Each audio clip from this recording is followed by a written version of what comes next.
अस्सलाम वालेकुम नाज़रीन, आप देख रहे हैं UFA TV और आज हमारे मेहमान हैं मोहम्मद इमरान बशीर कबोर साहब, जो पेशे के एतबार से एग्रेरियन भी हैं और एंटोमोलॉजिस्ट भी हैं। सर, आपका बहुत शुक्रिया, आप हमारे प्रोग्राम में तशरीफ़ लाए। आज हम आपसे पूछना चाहेंगे बरसीन के बारे में, और बरसीन के बारे में मुकम्मल मालूमात हमें फ़राहम करें और इसकी क्या क्या बीमारियाँ होती हैं। बराए मेहरबानी अब हमें इससे हमारी रहनुमाई फरमाएं। बिस्मिल्लाहिर्रहमानिर्रहीम। सब नाज़रीन को इमरान बशीर का सलाम। बरसीम पे बात करते हैं। पहले बरसीम सब चाराजात का एक बादशाह है, क्योंकि इसमें 17% प्रोटीन पाई जाती है। जब तक हम बरसीम जानवरों को खिलाते हैं, जानवर अपने दूध की मकदार बढ़ाते हैं। तो इसमें अमूमन ये मसला आता है, मार्च में जाकर इसकी बढ़ोतरी तेज़ी से होती है। जब तेज़ी से बढ़ोतरी होती है, नीचे हवा नहीं मिलती, नीचे फंगस आना शुरू हो जाती है, जिन्हें हम जड़ों का गलाव या रूट रॉट कहते हैं, यानी जड़ें गलना सड़ना शुरू हो जाती हैं।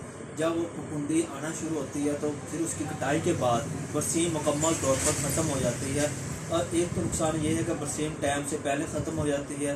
दूसरा नुकसान ये है कि जो बीमारी आई होती है, फफूंदी आई होती है, जब वो हम जानवरों को खिलाते हैं, जानवरों में माइक्रोटैक्सन चला जाता है, जिसकी वजह से जानवरों के दूध में स्मेल आना शुरू हो जाती है। उस स्मेल की वजह से दूध की फ़रोख्त में कमी आ जाती है, यानी कि हमारा मुनाफा कम हो जाता है। तो इसमें ऐसे कौन सी तदाबीर अख्तियार की जाएँ कि हम बरसीम की बढ़ोतरी में नुमाया फ़र्क लेकर आ सकें और इस बीमारी में मुबारी ना आए। सबसे पहले एक चीज़ ये कि हर साल जब भी हमने बरसीम की काश्त करनी है, अपना रकबा तब्दील करना है, क्योंकि जिस साल एक साल में बरसीम जहाँ पर लगाई है और बीमारी आ गई है, नेक्स्ट ईयर वहाँ पर बीमारी फिर आने के चांसेस होते हैं।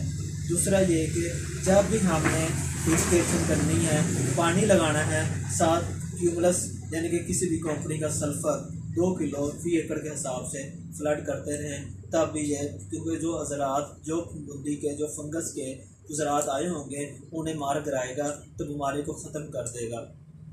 तीसरा हल ये है कि नेक्स्ट ईयर के लिए, कि नेक्स्ट साल भी अगली बीमारी भी ना आए, जब हम मुकम्मल कटाई कर लें, मुकम्मल कटाई के बाद तो ऊपर जो नीचे मतलब कि हमने ख़त्म करना है चारा, जो नीचे बदतर की हालत में हम ऊपर डाइफिनाकोनाजोल का किसी भी अच्छी कंपनी का 200 से लेकर 250 ml 150 लीटर पानी के साथ स्प्रे कर दें, तो कुछ दिनों में जब बदतर की हालत में है तब ज़मीन की तैयारी शुरू करें नेक्स्ट फसल के लिए, तब भी इससे परमानेंट हल निकाल सकते हैं।